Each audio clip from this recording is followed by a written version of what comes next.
Incoming transmission. Welcome to the Star Trek Attack Wing Battle Bridge podcast, episode 3, the Drive OP. This is our briefing episode in which we will be discussing the scenario before we hold the event. We're going to introduce ourselves and tell you our favorite Star Trek movie as a way to help you guys get to know us a little bit better. My name is Ryan. I want to say that First Contact is my favorite because it really is, but that's more of a guilty pleasure. I actually think The Undiscovered Country is my absolute favorite Star Trek movie. Hi, my name is Danish. My favorite movie, of course, is Star Trek II, The Wrath of Khan. I've seen it probably about 35 or 40 times. If I had to pick a favorite among the most recent movies, my favorite of the J.J. Abrams set is Star Trek Beyond. Hi, I'm Pete, and my favorite is The Voyage Home. I know it's not one of the top favorites of other people because it's a little off the beaten path with whales and a hippie Spock, but I'm sticking to my guns right now. Excellent. My name is Chris. My favorite movie is Star Trek Into Darkness. Yeah, right. No, really. It's First Contact. Although I can pretty much watch the new movies repeatedly, whereas the older ones, not so much. But it depends on, I mean, I know it's a tired trope, but I like most of the even ones, even numbered ones, of which I believe First Contact would be by extension. Among the odd ones, I mean, I really like Star Trek III, The Search for Spock. So we're going to be talking tonight about Drive, a Voyager episode OP event. We're going to start by discussing the setup.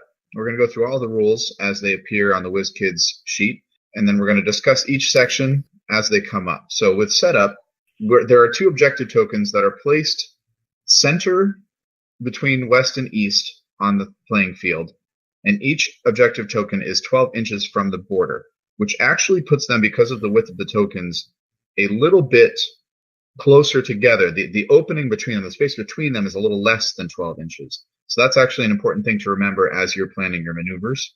Each player gets 1 ship with a hull of 3 or less, which they have to then place along the eastern edge in a 4x4 area 12 inches from their side. And that is the only ship that is allowed to move until they can fly through the objective tokens. All other ships have to be in the western corner in an 8x4 area and can't do anything until their ship has crossed the finish line, which is represented by the objective tokens in the space between them. However, there are 4 mission tokens that will be placed on the side of the playing field. At the end of each turn, at the end of each end phase, 1 of them will be removed. And when all of the mission tokens are removed, the other ships then may take actions and movements. If I may, Ryan, just one correction. The starting areas for the reserve fleets are actually 12x4 rather than 8x4. Excellent point. Thank you very much. and it's actually 3 mission tokens instead of 4. Oh, did you say 3? 4? Yeah. Okay. Yeah. For the setup, I don't see anything really major. We'll get to the objective tokens when we talk about the crossing the finish line and what they mean. But this is a pretty basic setup. It is. It's not easy. It's not difficult to set up. If your play area is exactly 3x3, 36x36, then the objective tokens should be 12 inches from edge to edge. So it's basically dividing the play area into thirds, although the objective tokens have no physical reality as far as the game is concerned. Yeah. I do think it's interesting that the racers are within range 3 of each other at the start. But one of the rules does say they can't face each other. In fact, and I kind of like this, one of the special tools I think would be really helpful when playing this event or facilitating it would be a laser level that can be used to extend imaginary lines even longer than the range ruler can, because the base of the ship has to be pointing west, which means that if you extend an imaginary line from the right or left side of the base on your ship, the actual line has to go through the western border. It cannot go through the north or south border. So you can't face your opponent and hope to blow them up first. But there are plenty of ships with a 180 arc, so... Mm-hmm. Yeah. The other thing I'd say about the setup is that they do have to be within range 3 of each other, but they're certainly not within range 1 of each other, no matter what you do. And probably they're not within range 2 of each other either. They could be within range 2 because there should be 4 inches between the 2 starting zones. So they would almost certainly not be at range 3, but they would almost certainly be within range 2. Yeah. Unless you specifically try not to let that happen. Both players would have to try to not let that happen. So now we'll move on to the special rules. For the racer itself, each fleet must include one ship that is considered to be its racer. The ship has to have a hull of 3 or less. It doesn't have to be, for example, a shuttle, and it can't be an attack squadron, but it has to have a hull of 3 or less. Now, during the setup, neither player's racer can be facing directly north or south, and we've just talked about that. And then during the planning phase, a racer cannot choose a maneuver on its maneuver dial with a speed greater than 3 until one or both racers have crossed the finish line, or there are no mission tokens left in the stack. 3 mission tokens, not 4, despite what I said earlier. So with the special rules, the racer, because you can only choose a maneuver of 3 during the planning phase, that limits the initial movement. But outside of the planning phase, additional movement is fair game. And I think that's going to be a big issue, or at least so many ways to big get strategy. Moving. I think you're going to see that in the fleets that we have available. Yeah. I think all of us came up with at least one idea where we were somehow likely to cross the finish line, even on the first turn. Yeah. Yeah. In order to cross the finish line, the objective tokens and the space between the objective tokens represent the finish line.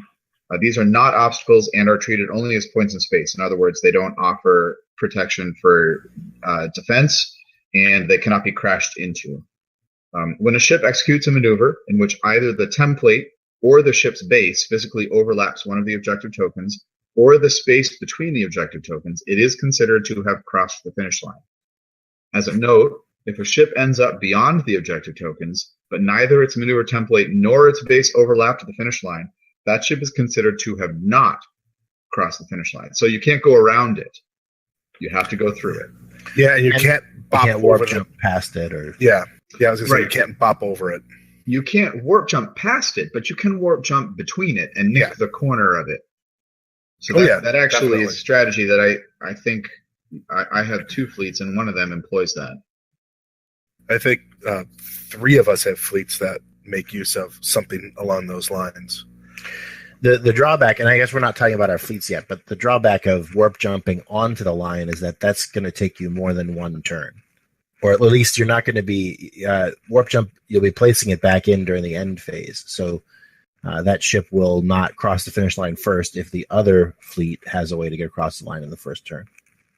True. But that actually brings up a good point, which is a great segue to the next part. In order to win the race, only a ship that crosses the finish line can be considered the winner of the race, but that's determined in one of 2 ways. Either if one racer crosses the finish line and the other does not, that ship that crossed the finish line is considered to be the winner. However, if both cross on the same turn, it's not simply a matter of being the first to move, having that initiative. If both racers cross the finish line in the same round, the racer that ends its move closer to the western edge of play is considered to be the winner. So if you can move further, even if it's later in that turn, you will end up still being the winner. And that racer then immediately places an evade token beside its ship, and that is not considered a free action. So even if you have an auxiliary power token, you can still take that evade. It's the reward for winning, yes, other than the 10 fleet points that you get for doing so.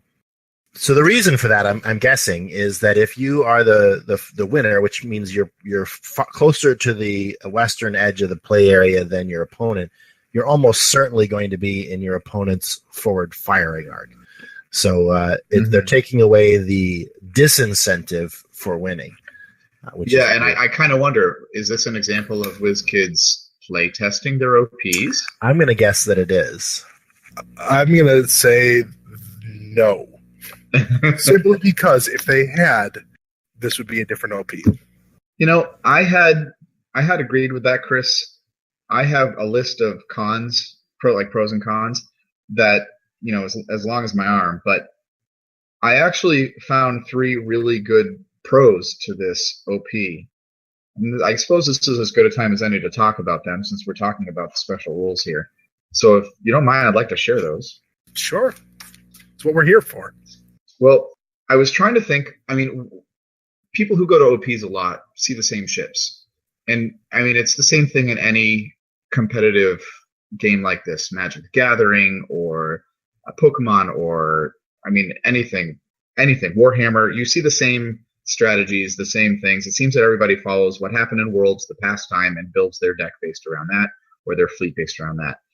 And so this event does break that up quite a bit. So you're going to see a lot of smaller ships in this game that you would not normally see. You might see a few Enterprises. You might see, or NX-01s, excuse me. You might see the Delta Flyer. You might see the Equinox, or even the HMS Bounty, the Robinson, the Valiant, the Jaeger. All these ships have 3 hull, and all of them could be built around to build an effective racer. That also means that you can't field that one extra fighter squadron. So this is going to break up that overuse of fighters, which has plagued us recently. Well, I can say I figured out a way to get 2 fighters into the drive. I'm sure it can be done. And if there is a way, Chris will find it. I see your point about you're seeing different ships being run in different strategies maybe. But the reason why I say they didn't really playtest this is the fact that you can only move a speed of 3. So this is kind of indicating that they're trying to limit your movement, but then they don't say you can't extend that movement later. If one person can get across the line and the other can't, and we're going to discuss this with our fleets, it's going to be a really frustrating, not fun time for the person who's going to get hammered. And that's why I think they didn't really playtest this. I guess I'm going to register a little disagreement with that, and I that's what I thought as well. As I've been thinking it over though, and trying to think the event through turn by turn, I think that it is, especially if you've got people who know what they're doing. I think what you're going to see is that both the players are going to be across the finish line at the very latest by turn 2. And I think maybe. I think it's highly likely. In most cases, yes, I agree with that. So I think that it's not that the person who crosses the finish line first certainly has an advantage. But I don't think that it's going to be an overwhelming advantage. I think it's going to be a slight advantage, and it gives you an incentive to build a fleet that can build a racer that can get across that finish line first. I think that's definitely worthwhile. But I don't think that it's going to be a huge drawback for the person who doesn't cross the finish line first. Well, not if you can't defend against someone attacking you, which we'll talk about. Let's discuss that, and then can we revisit that in just a second, Danish? Yeah, you didn't do the ambushing fleet section, right? And that's an important part that I wanted to mention before we go on, because I'm going to reference that. So with your ambushing fleet, that's what they're calling the remainder of your 130 points, whatever you didn't invest into your racer.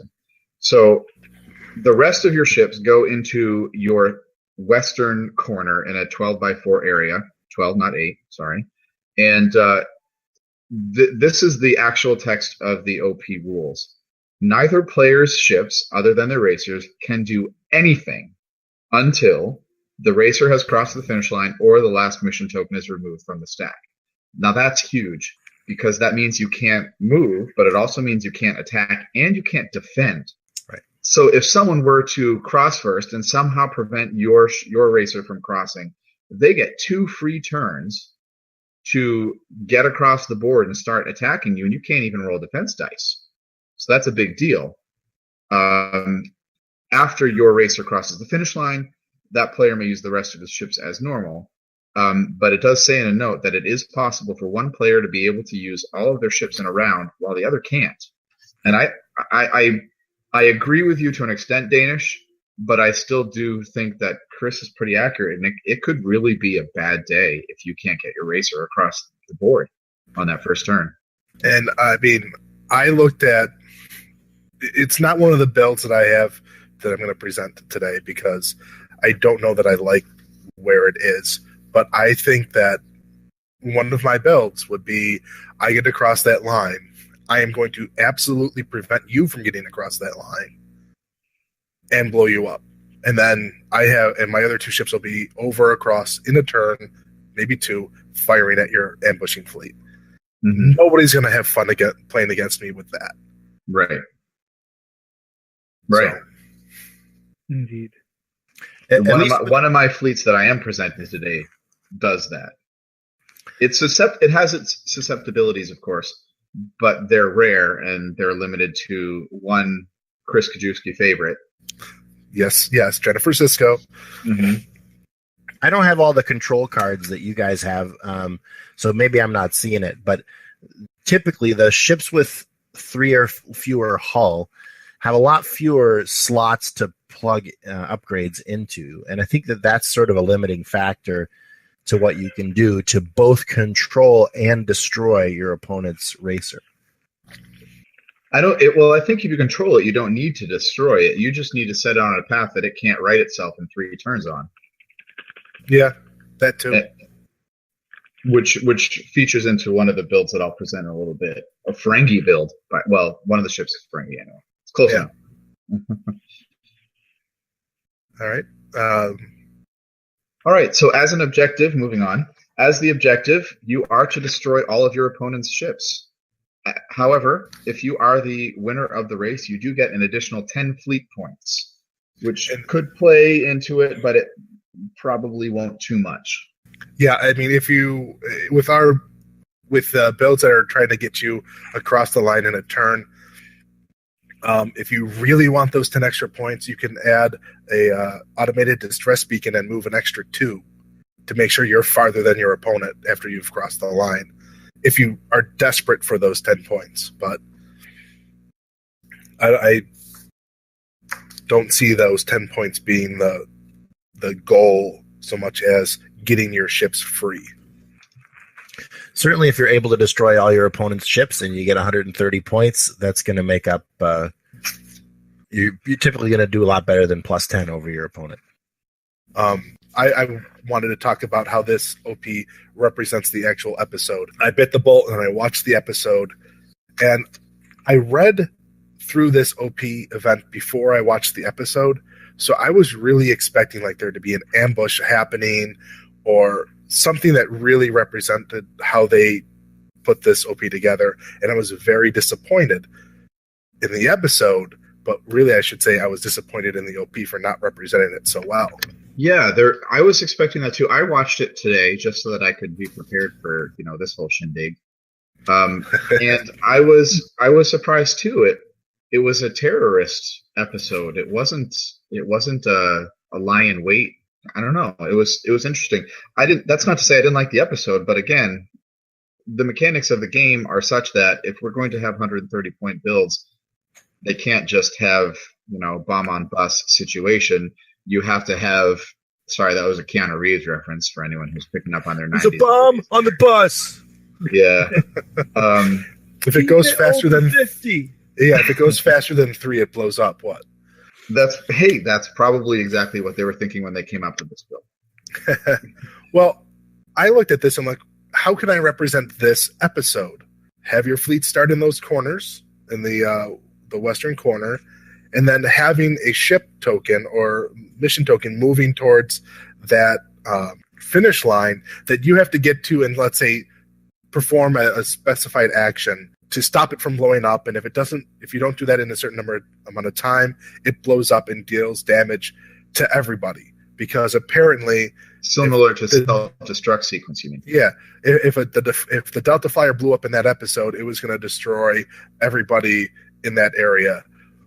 But if you blow up a ship by shooting it with phasers, it just blows up right there and doesn't annihilate an entire solar system. Well, then that would, create the obligatory.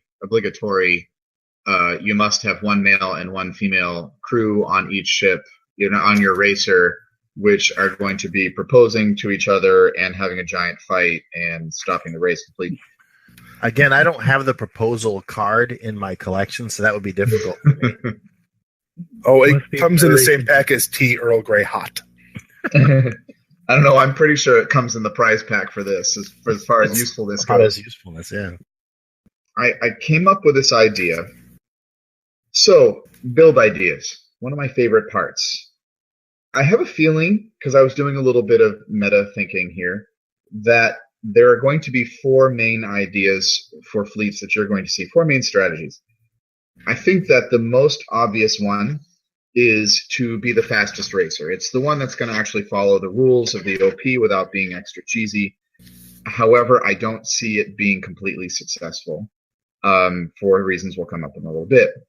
I think that you will also see a lot of people trying to take advantage of the small hull, therefore lighter ship, easier to blow up. And I think you're going to see a lot of people who will have try to kill your opponent's racer. They will beef up their racer as big as possible so that they can try and shoot you down before you can cross the finish line and take advantage of those 2 extra turns. Finally, I think that you'll see a control fleet.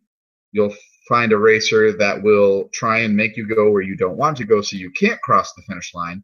They will cross the finish line and try and take advantage of it and get those extra fleet points. Of course, the most successful build is probably going to be a combination of these 3, which is why I say that there are probably 4 strategies you'll find. And I really think that the combo fleets are the ones that are going to have the best chance of winning this build. What do you guys think about that?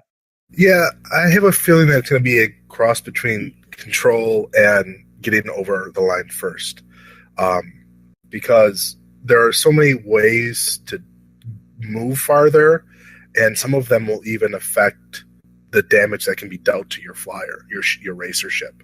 Mm-hmm. So I think that's where you're really going to see the successful builds. I hadn't thought about that either, because if you're relying on being able to kill your opponent's racer and they Picard maneuver, suddenly, you're rolling 4 less attack dice than you were planning, and that's a lot less. So I hadn't even thought of that. So fair enough. I'm willing to admit when I'm incorrect, and absolutely, I think that being the fastest racer is a legitimate strategy that has a good chance to win. You'll want to combo it still, just in case it doesn't work out the way you think it does. But I had said that the control would be the really the splash in for there. Yeah. Although on destroying your opponent's ship, I mean, if your opponent's flying an NX-01, Cloaked Minds could actually take it out, most likely in one hit. As we found out last month with the Tholian OP. Yeah. Okay, so I built two fleets. I had just started to do a fastest fleet, and then I was like, you know what, Jean-Luc Picard and the Picard maneuver on any 3 hull, and that's gonna do it. And I didn't even bother finishing the fleet. I ended up choosing HMS Bounty just because I don't use it very often, and I thought it would be fun to play, especially with being able to do all of those action bar things with just a Federation fleet on it. But I have a control fleet and a kill fleet that I'd like to share today. For the kill fleet, I took as my racer the NX-01. That does have a hull of 3, and I loaded this up to the gills. Yes, you did. Enhanced hull plating is free, of course. It gives it a little bit of staying power in case I face another kill fleet. And I have Mr. Spock on there, which allows me to get a free target lock. That's going to be important. I have B'Elanna Torres on there simply because I needed the extra weapon and tech slots. The bulk of the point of this is the high yield photon torpedo card, not the resource, which is 6 attack at range 2-3. Now that's dicey, because if you let them get across, range 2-3 means they're pretty much going to be at the finish line, and you have to go slow in order to make it effective. With that, I included Tactical Station to give me a +2 when I discard it. And I also took both Immersion Shielding and Systems Upgrade to give me 2 shields.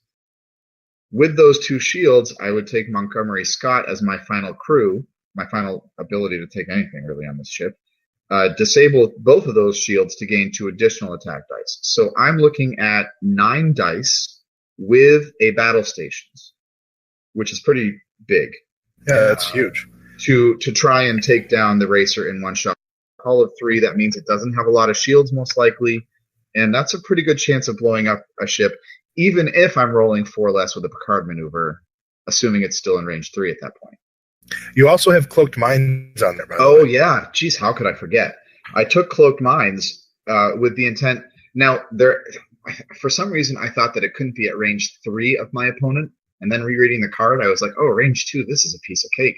So you drop it at range 2, right near the, right as close to the finish line as you can get, right towards the centers of the finish line as much as you can get. And suddenly, in order to cross that finish line, they're going through your cloaked mines, and there's just one more chance to roll 3 dice against them. That's 12 dice in a turn against a single ship, and they're only rolling defense once. I mean, that's something else. That's pretty powerful. To balance that, I had I've never flown the Prometheus before, especially not with the multi-vector assault mode. So I threw Picard on there with that, and Loger, just so that I could do the multi-vector assault mode twice without having to re-enable it. And then I was also able to throw in the Fighter Squadron 6 with both attack wave and coordinated attack for those extra dice and battle station ability. So nice. This is a glass cannon fleet, but it's a dangerous fleet. Again, I'll throw out there by Jennifer Sisko. Mm-hmm. If I absolutely look at this, I go, well, you have immersion shielding. I'll disable that, and system upgrade, disable that. Even if you re-enable them, you don't get those shield tokens. Ah, see, now I would probably have done disabled the cloaked mines and either immersion shielding or systems upgrade. If I don't have 2 shields, Montgomery Scott just becomes a waste of 5 points anyway. So it doesn't matter. Only 2 shields. It's not per shield you disable. As I look at it, it says disable 2 of your shields in order to gain +2 attack. Well, yeah, that's fair. I love the Prometheus. You will see it in many of my builds. I look at your choice of Commander Spock, and I would run Donald Varley on that, get a free scan token, and use a target lock, and then put Crewman Spock on the Prometheus for the auto conversion of battle stations to hits. That's my personal way of using those cards. I also would say I'm not sure cloaked mines are really going to get you where you want to go.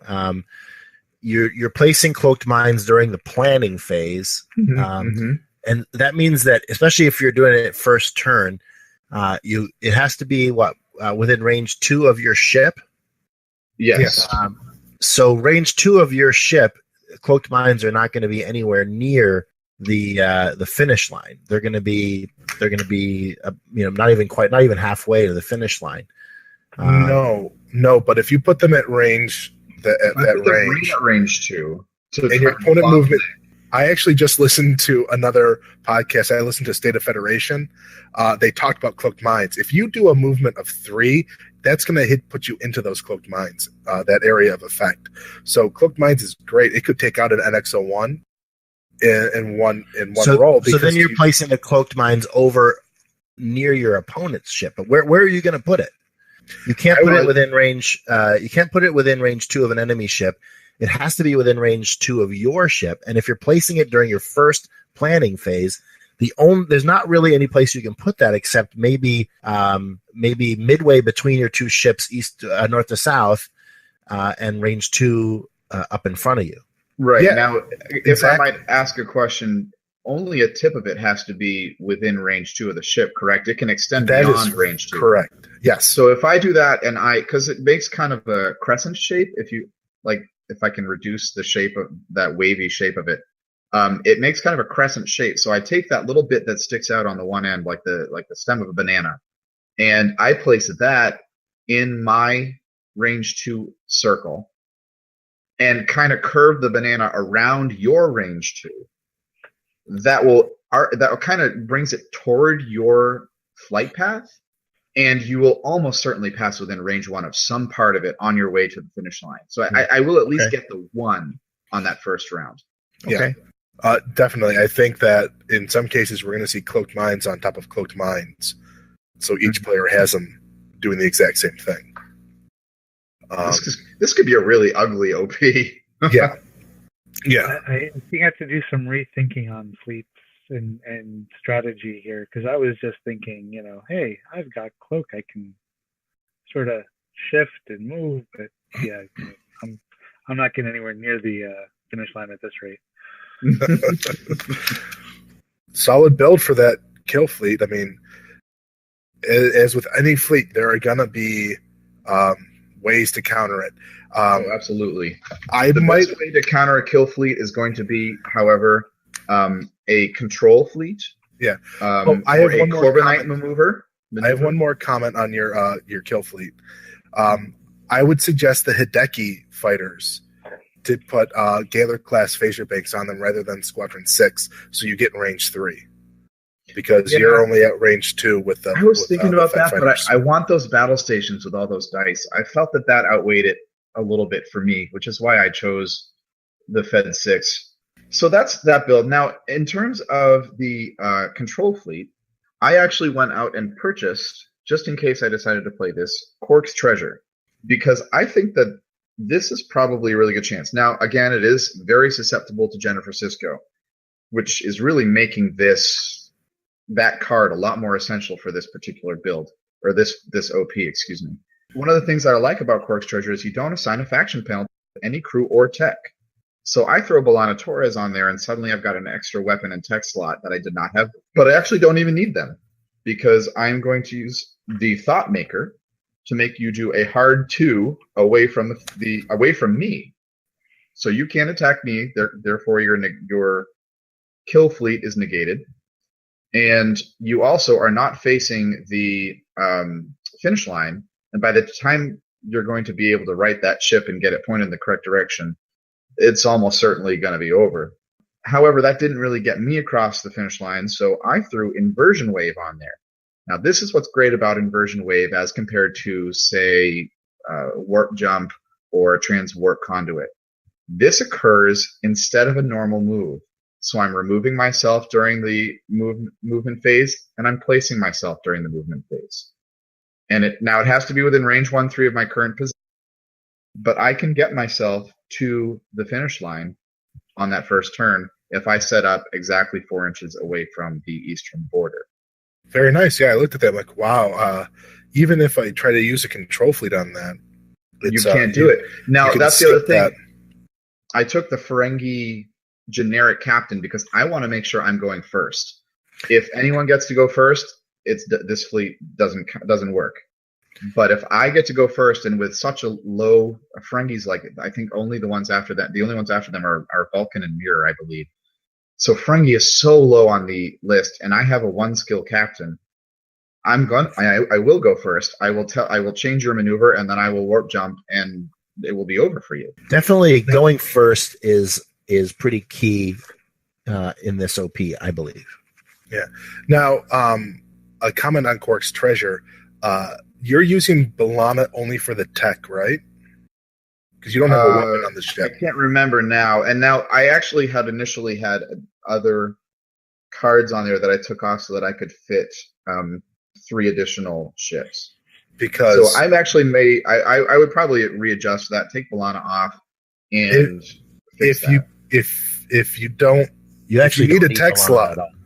Okay, because it has 2 tech slots. I don't know Quark's Treasure. No, it's got one. It's got 1 tech slot. Then you're looking for Eric Motz, who is a 2-point crew off the Pegasus. He provides a tech slot, and that would be all I would need because and that could save you B'Elanna Torres's like 2 or 3 points for her. There'd be 2 points, and that's something that I had to go real light on the other 3 ships because of how much it costs for the Quark's Treasure, which wasn't even much. It's only 28 points total, which is really low for a ship. All right, so I put together 3 fleets. One was a blow up your opponent's racer fleet using the Reliant and boosting its attack with the 180 arc. Another was a sensor echoing fleet to kind of move a little bit faster and maybe get through in the second round using Chang and Liviana as an admiral, so I could sensor echo twice in a turn and move that much farther. And then the one that I think I was more likely to play was a win the race in the first round. My ambushing ships would be the Prometheus with Picard, 9 crewman Spock and dorsal phaser array on it. And then backing that up is the Scimitar with Dinatra, Liliana, and I can't pronounce her last name, so I'm not even going to try, and Nanklis, just in case your fleet gets free and I need to take something out that has a lot of defense. And then my racer would be an NX-01 Enterprise, captained by Matt Decker, because he was the cheapest, lowest skilled captain I could find with an elite talent to have the Picard maneuver on it. Jennifer Sisko to disable. Sakona to give me some weapons cheaply. And then I took systems upgrade, enhanced hull plating, because it's free, type 8 phasers for free, and upgraded phasers for 1. Basically, I'd be using the Picard maneuver to jump in to win the race, and Jennifer Sisko to make sure that you couldn't do the same thing or to mess with the opponent's build.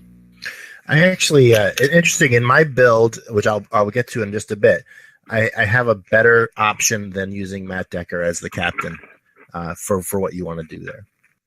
Okay. Oh, you used the Admiral Decker. I did. Yeah.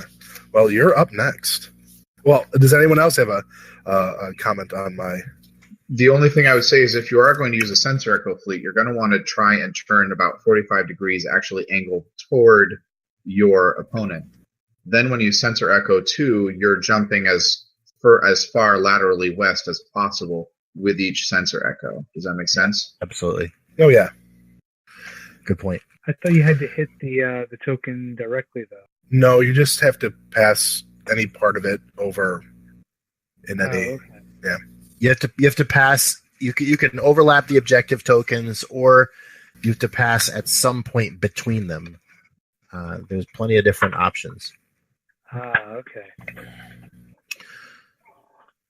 For my fleet, I brought NX-01 as the racer as well, Chris.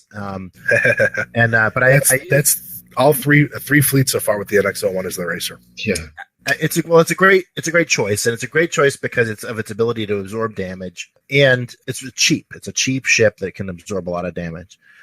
I brought a no-name Federation captain, but I brought Admiral Matt Decker. What that does is that Admiral Matt Decker actually takes the no-name Federation captain to a skill 0, and adds an elite talent slot. So that, I think, guarantees that this ship is going to go first.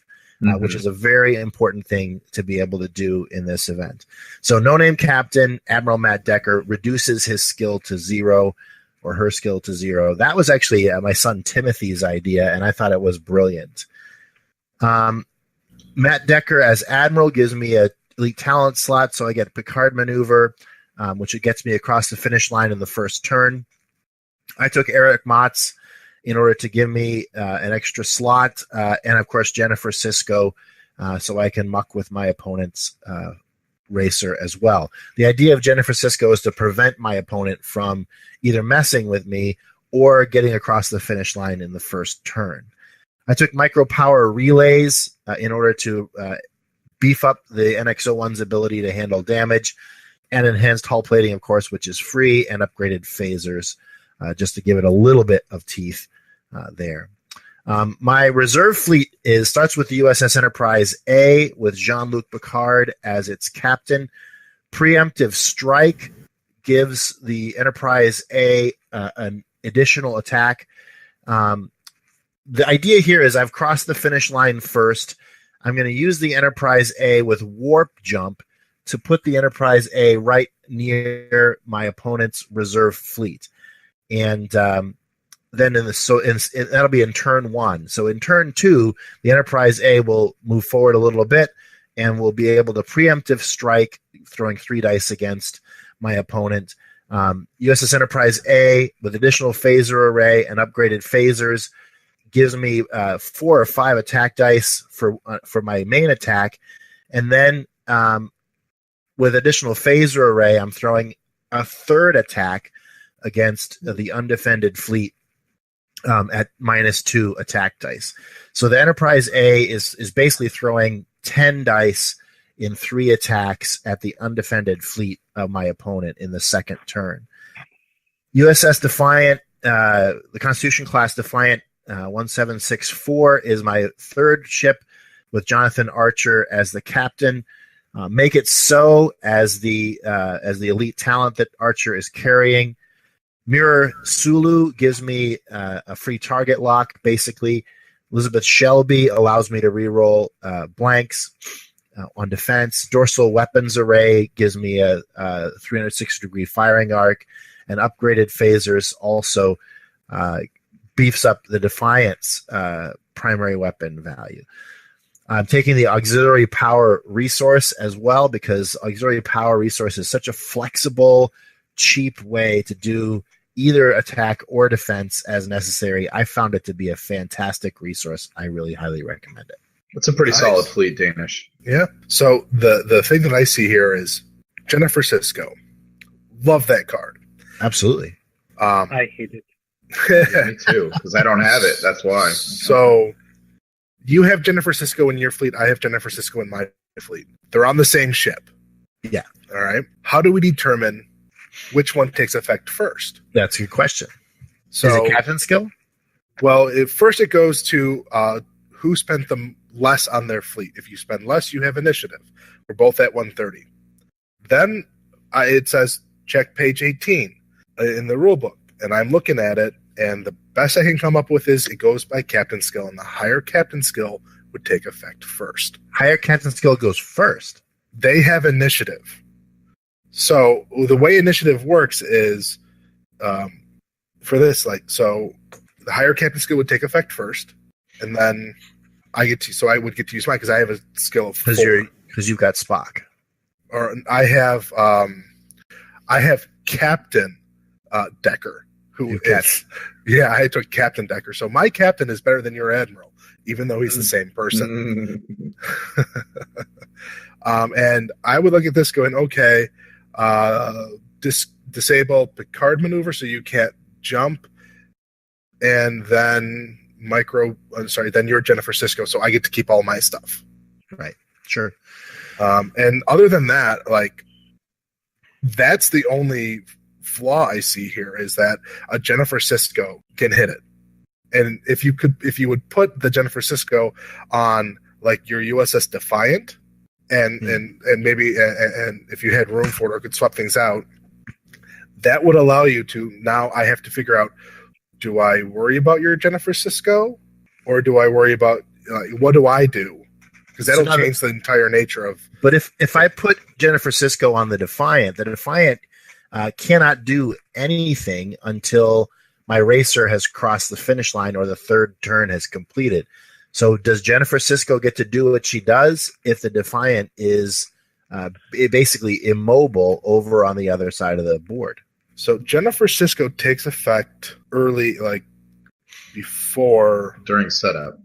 She takes effect during setup, but this is the question that I would have is that the rules say that for the OP say that neither player's ships other than their racers can do anything until their racer has crossed the finish line or the last mission token is removed from the stack. So cannot do anything is pretty broad statement. It's hard for me to believe that Jennifer Sisko on a ship that cannot do anything can do something. The way I see it is that it's happening before this is even your ships are even in the area, because this happens during setup. It's before placement. So it's not before placement. It's after placement, isn't it? Nope, it's during setup. Well, I mean, setup is placement. That's what it is. But I mean, it's during that time. It happened. You do it at the start, before you put anything down. I'd like to see a ruling on that because it seems to me that cannot do anything is extremely broad.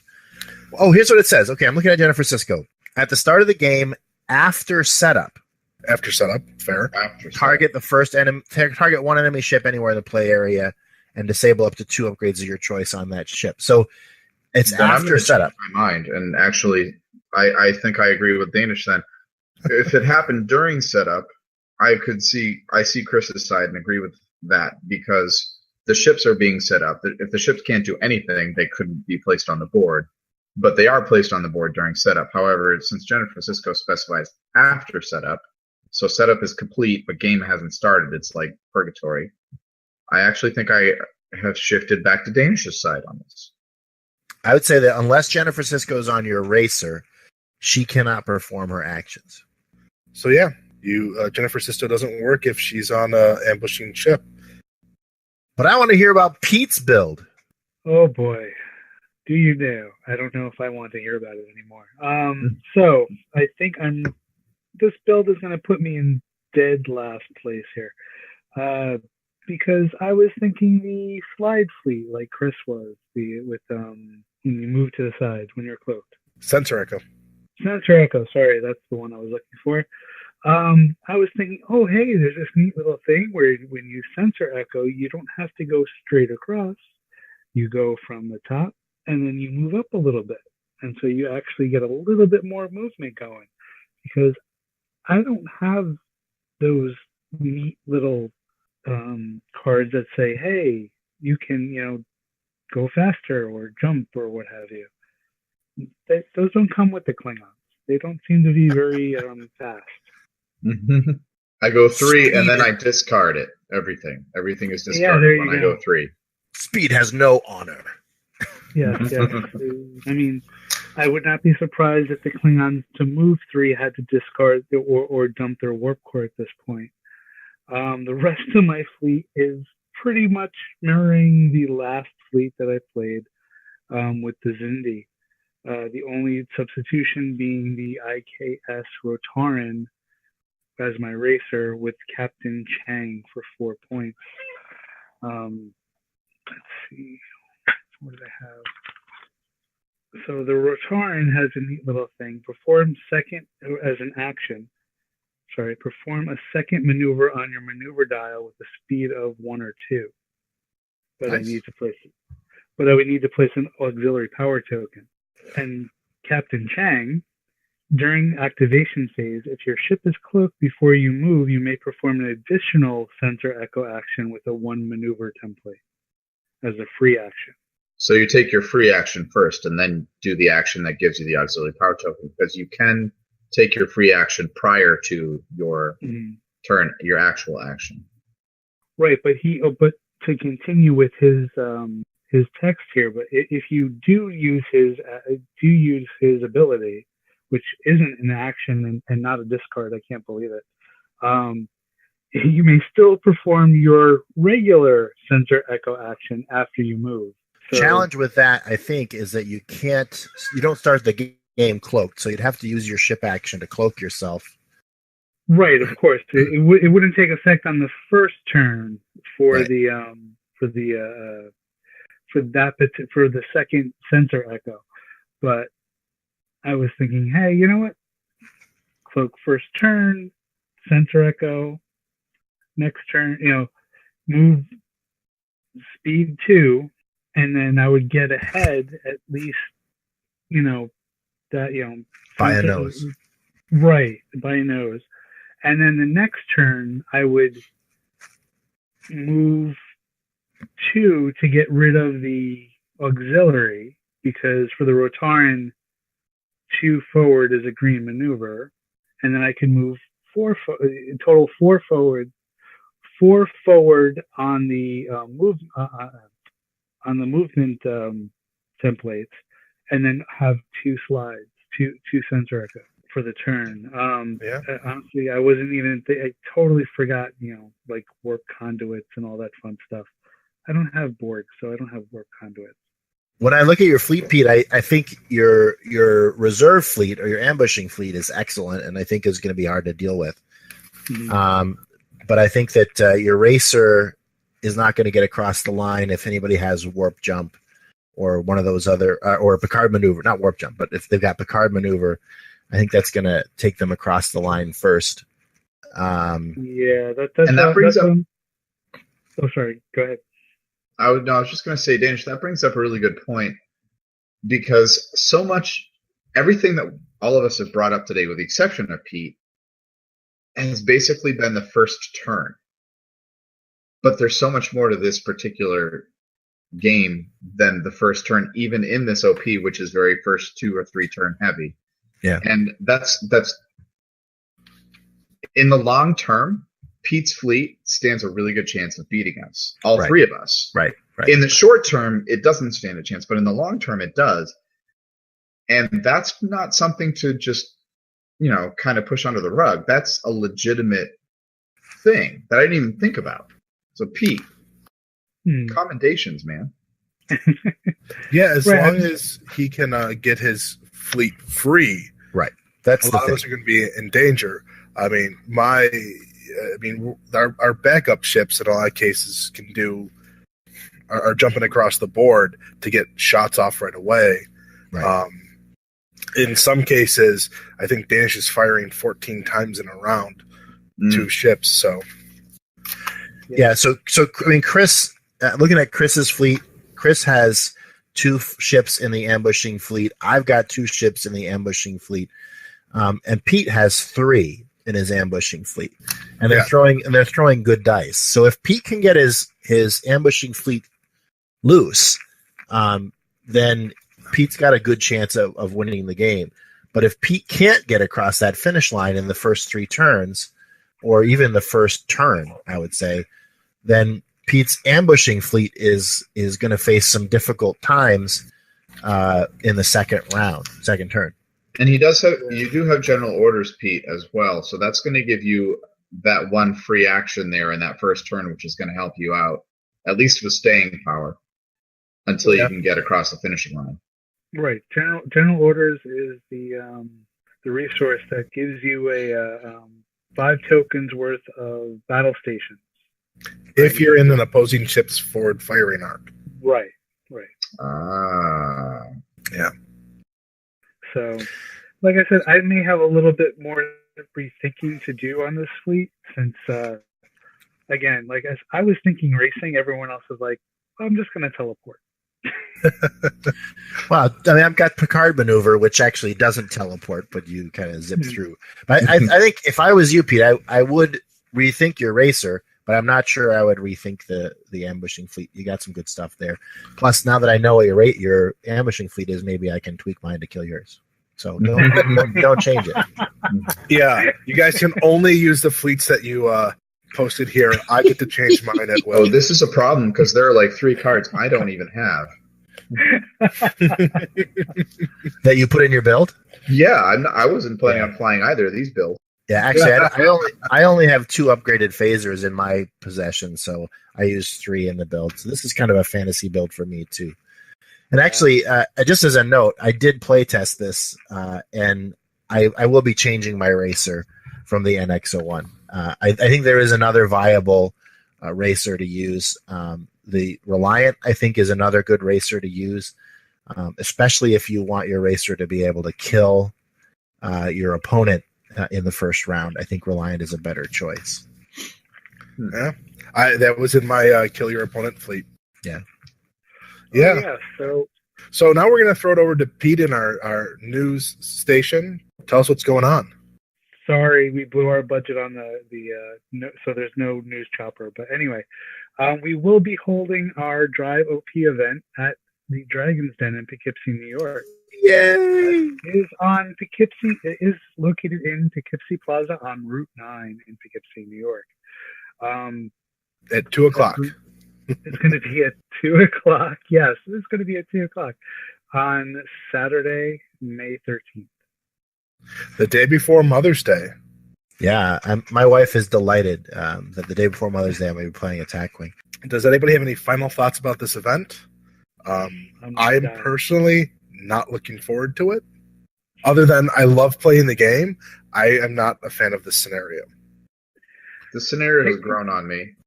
I think they should have done something a little more out of the box. Maybe give us, as part of the OP, like a build your own racer card. Oh, I thought you meant like the little block of wood that we would have to. Soapbox racer? Yeah, pretty much. Graphite powder.